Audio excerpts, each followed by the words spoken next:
Hello, I'm Callie with JoJo's Dance. I am excited to bring you a lesson activity that can be modified for in person, for distance learning. You could do groups in person or use breakout rooms or have the students work on individual projects depending on what subject area you use this activity in. Dance education is important to me as a parent.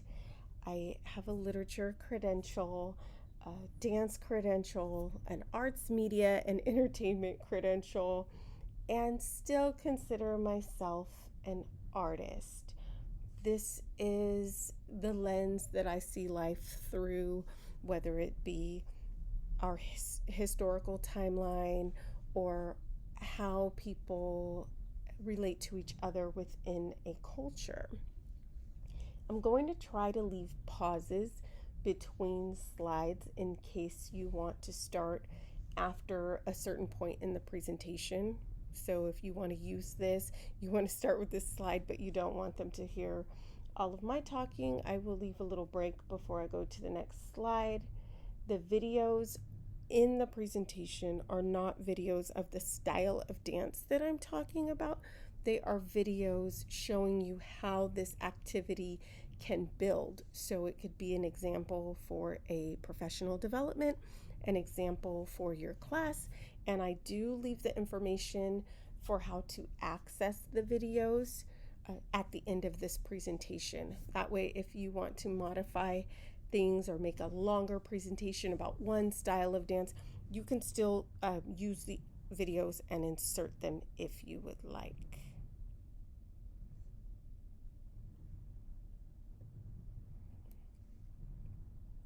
Today we'll learn about cultural history through dance. We will participate in a memorable interdisciplinary lesson by adding kinesthetic, so you could use it for PE, you could use it for a history class. There will be a writing summary if you want to use it for literature or an AVID activity. We are going to use dance to build a global connection and gain an understanding of how dance has traveled and connected people.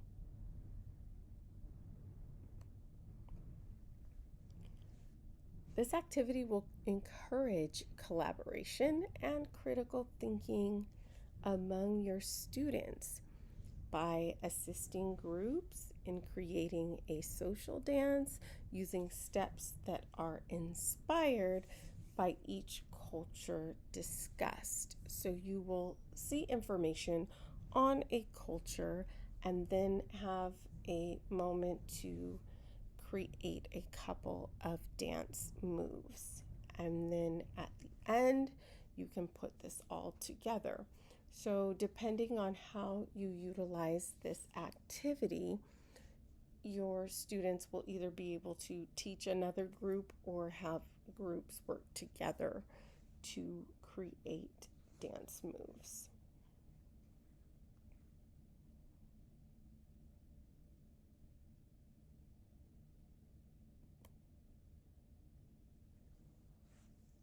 It is very important when we are discussing a variety of cultures to be as respectful as we can when we are sharing about others. We do need to gain understanding that we don't know everything about every culture.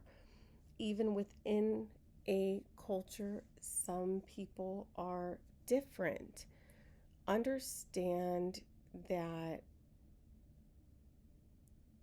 we need to try to verify information that we are sharing or performing.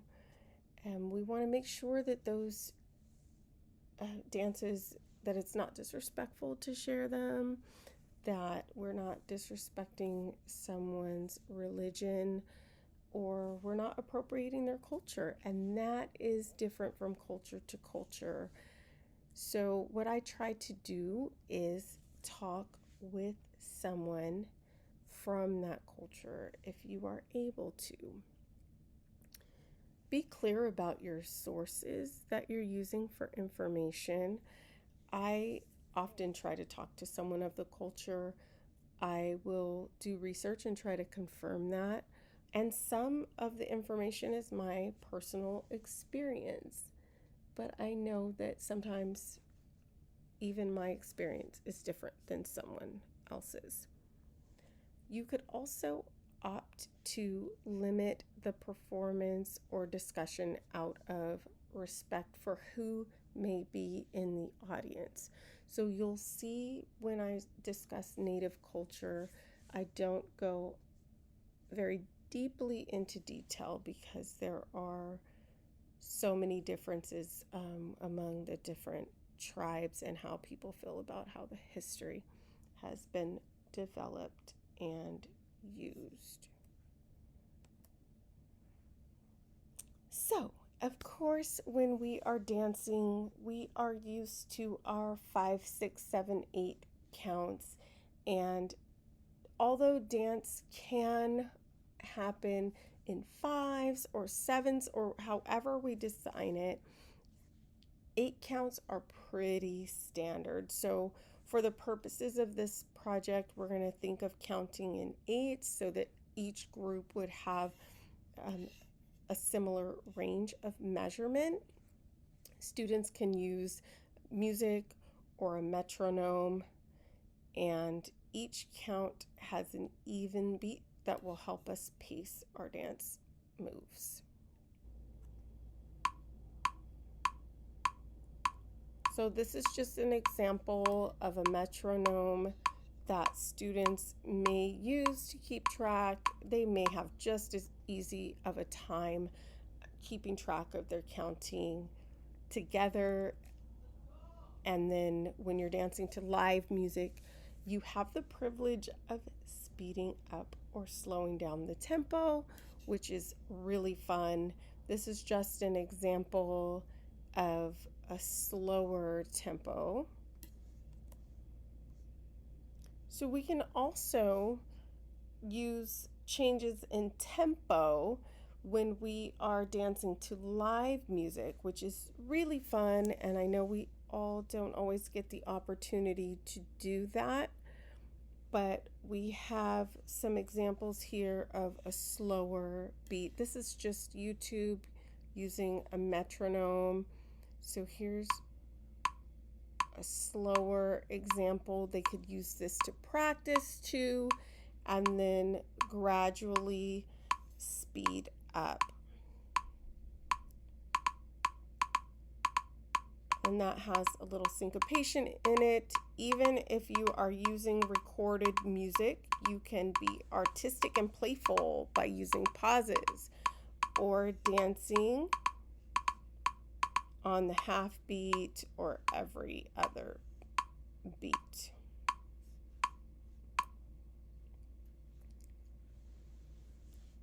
Native dance styles. When we are talking about native dance styles for our purposes, we are going to be sharing about people who are original to the land that they are in before colonization. Movement is more than just dance. It is passing down of oral history and culture. And that is not just limited to our native people here in America. We also have African dance, which can be used for social purposes. Males and females are dancing together and separately. And this use of improvisation, dancing spontaneously, is a part of African dance. As we know, there are just so many tribes that make up Africa. So you could have your students research a specific tribe, and they would have different dances and different traditions. We also have hula in Hawaii, which is now more commercial, but in the past it was male dominated. So this would be a good piece of information to share with our male students. I am always on a campaign to get more young men involved with dance and share in our dance history.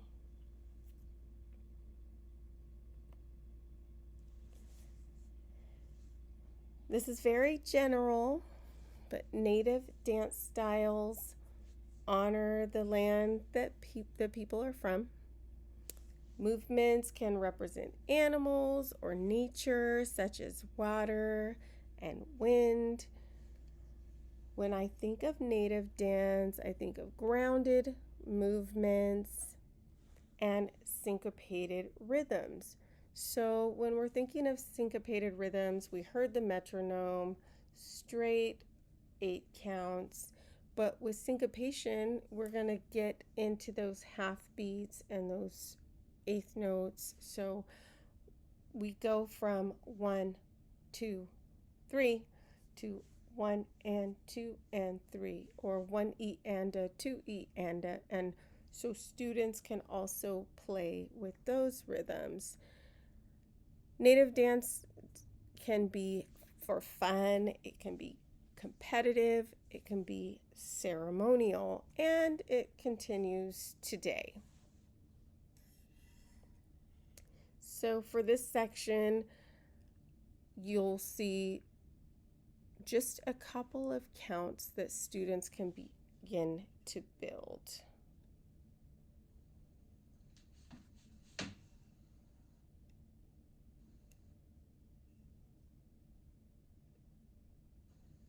Once people get comfortable with the social dances, then they have fun making variations but to the same counts. For example, in the first 2 counts, you could just do 1, 2. But when people really get comfortable with different shuffles and social dances, they might want to mix it up a little bit. 1 and 2, 1 and 2. So it doesn't break up the counts of the actual dance, okay?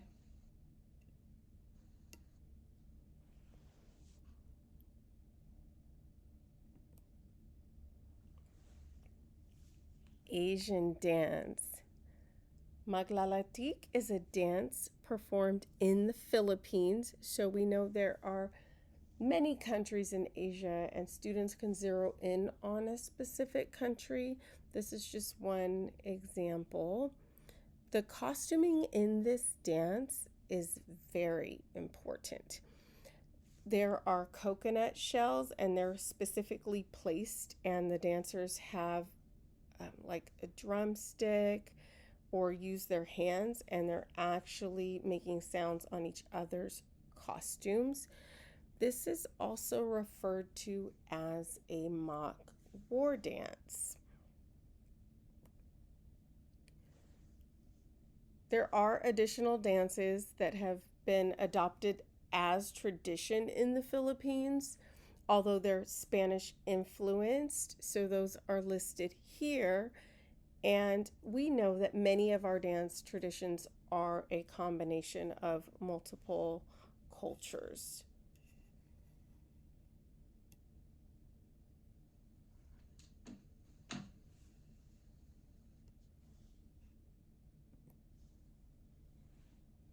Folk dances.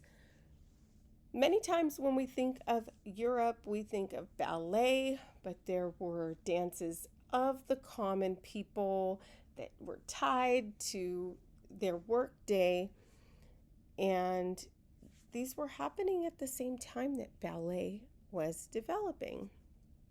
They represented the daily lives of the people.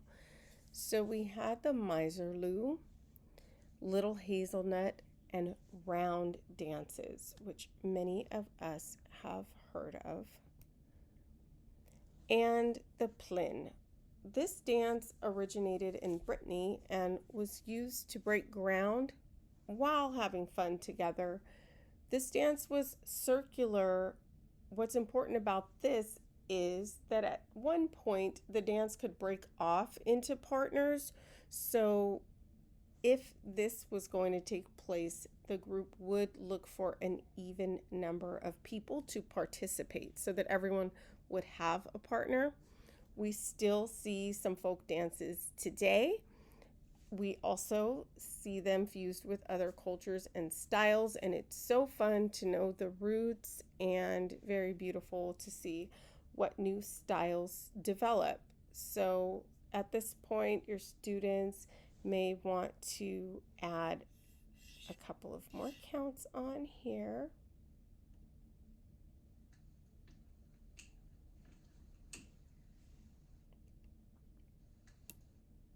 And this may be something you have your students add on at the end, but it would be fun to have these breaks as they go along, or they could be taking notes on each section. Ballet, the dance of the nobles, has become the dance for all. So originally, ballet was danced by the kings and the royals of Europe, and then it moved into being entertainment for the kings and queens. And as ballet became more public, it was still theater for the wealthy. Eventually, more people had access to ballet, and it has become the language for dance. It's a foundation for the dance community often, and our local dance theaters and dance studios make ballet much more available for students to see through nonprofits. We've been able to coordinate field trips, so that is really exciting.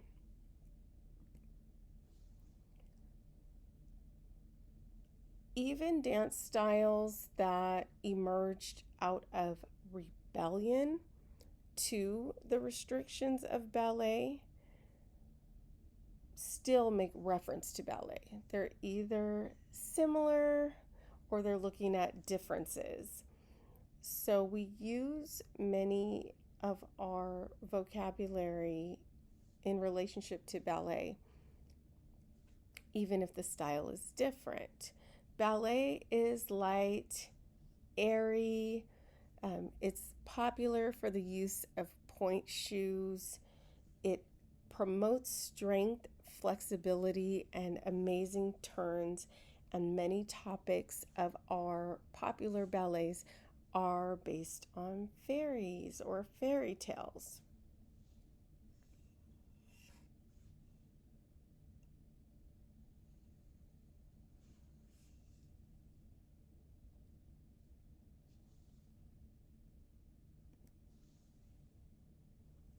Latin dance. Latin dance is where community dance takes the stage. We've got the Argentine tango. This was the dance considered to be lower class, and it was rejected by the elites, but eventually exploded, and it is enjoyed all over the world. The tango was introduced to Europe on a tour, and once it made its way back to New York City, it really exploded here in the United States and gained even more popularity in its home country. New York was this great performance hub, and if it could get popular there, it normally spread. We also have the samba, which was rooted in Rio de Janeiro, Brazil. It is a partner dance that is especially popular during Carnival season in Rio. Both of these dances now are used in dance competitions for ballroom, so you can see this on the stage, on TV, and in the community.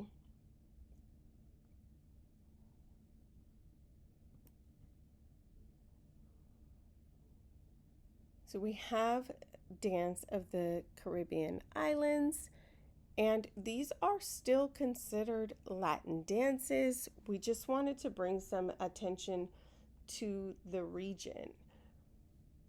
Salsa has a background in Afro-Cuban music, um, and oftentimes we have a style of dance and it's partnered with a style of music. This is a partner dance, and again, popular in the United States, but has its roots in Cuba. Cha-cha-cha, which we often just call cha-cha now, another ballroom dance that originated in Cuba and spread from people going to Havana, using Havana as a vacation resort. And we have reggaeton. Reggae and hip hop rhythms were mixed together.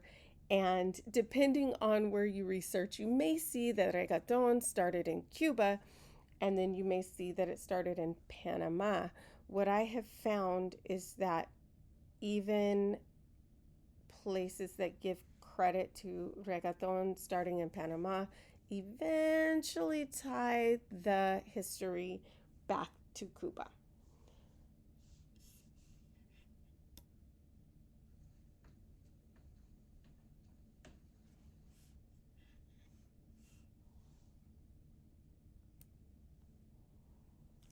Dances of the USA.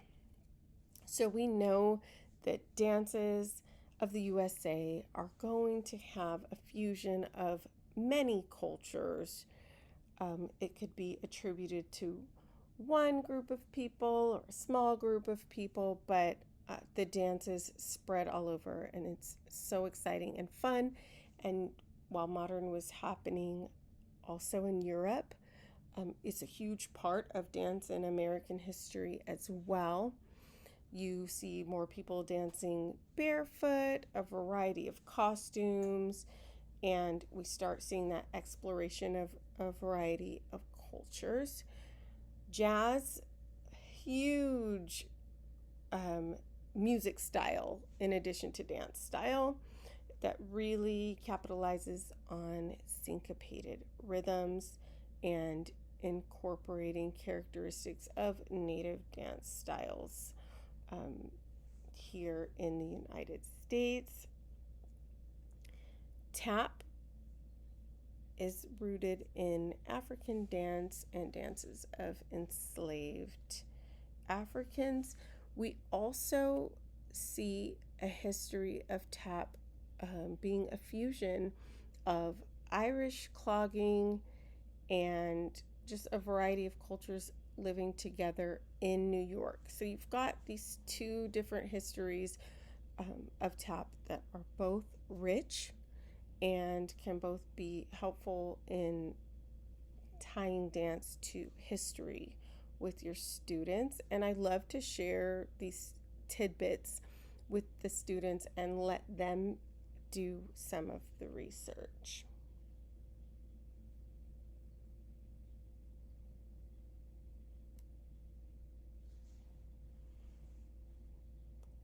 So, a huge part of American dance that leads to this hip hop culture that we have today was breakdancing, which we will see in the Olympics in 2024, which is amazing.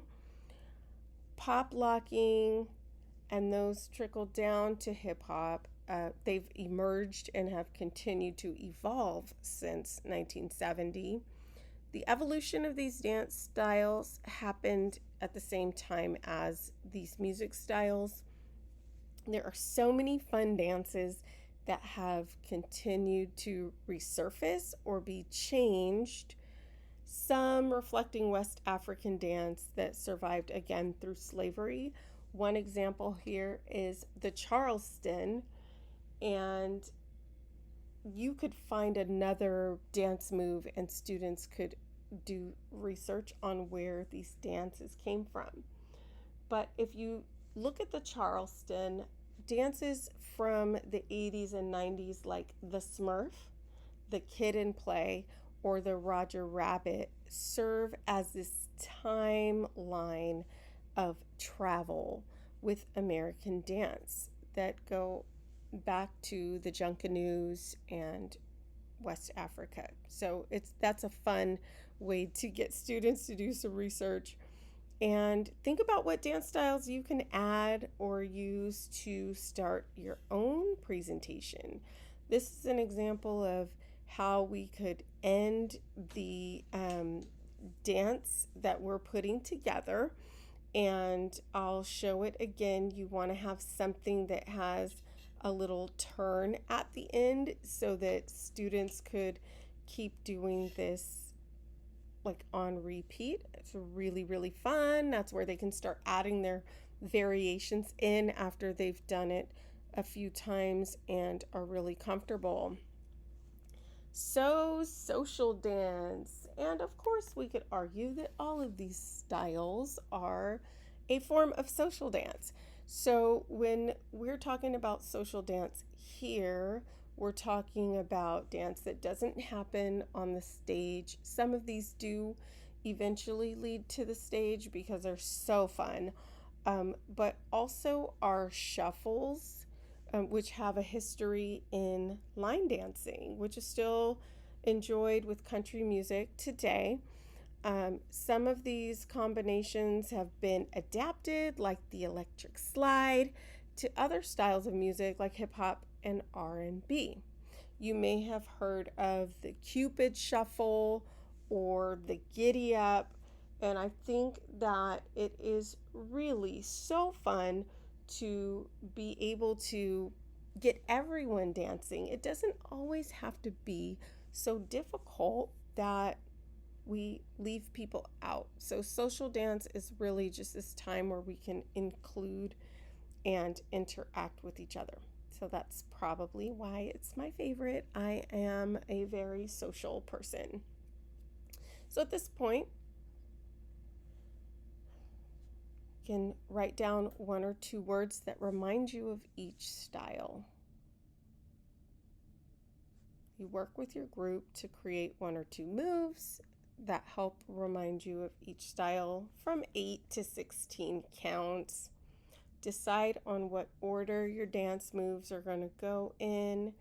Practice together. Think of a song that it would work well with the tempo and style that you want to use, and then write 3 sentences at the bottom of your notes about this process. Like, what did you learn? What did you like? What do you want to research some more? And then get ready to put your dance all together.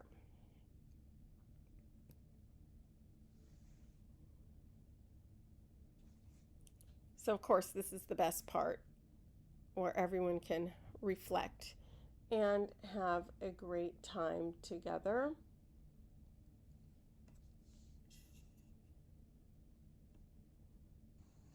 All right, so once your students come up with all of their moves, it should be 8 to 16 counts. The last movement should kind of turn so that they can keep going. I'm going to start from the side. 5, 6, 7, 8.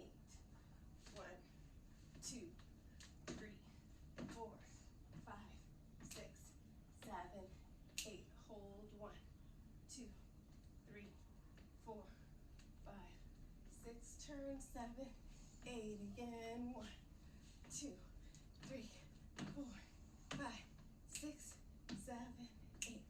1, 2, 3, 4, 5, 6. Turn. 7, 8.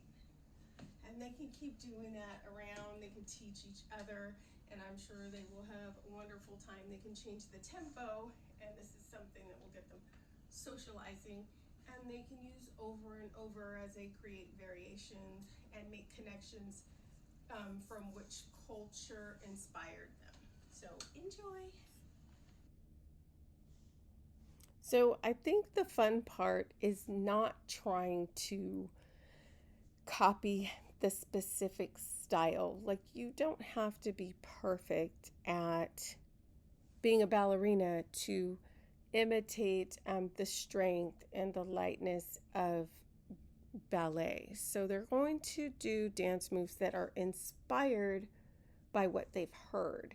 The biggest example I have of that is that when I hear or research native dance, I think of bent knees, low to the ground. So that was that first move I did.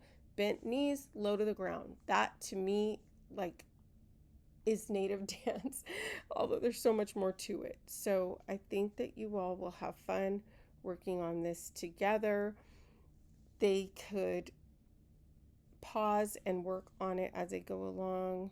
Students can try to make it up, from their notes at the end. This would be so fun for teachers to do and get moving. Here are some websites that I used and a book that I used to create these sources, the slides, and options for creating this experience with your classes would be you could play this webinar for your class, or I can work with you on creating your own presentation without my teacher notes. Create a slideshow based on different dance styles that are not included here, or maybe one genre. Latin dance has so many sub-genres within it, so you could do a whole unit on the countries of Latin America, what dance styles are popular. You could do ballet then and now, breakdancing, all the way to current hip hop. You can capture a lot of students this way.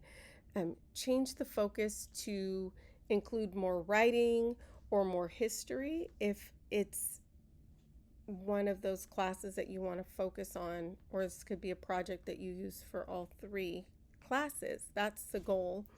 And then you could have students create their own slideshows and teach the class maybe on a specific section.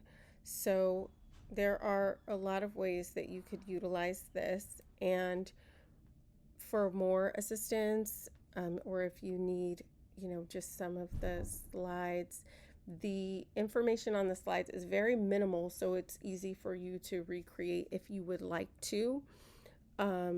Thank you for sharing and igniting the love of dance and of all cultures with your students. I have the title here of all of the videos that I used in case you want to make your own presentation and you want the videos without my talking. So the first slides with videos had 2 videos, so that's Dance Around the World 1 and 1.1, and then the rest are in sequence, and I put them on my personal YouTube, Callie Rich Neal. I will make them public for you.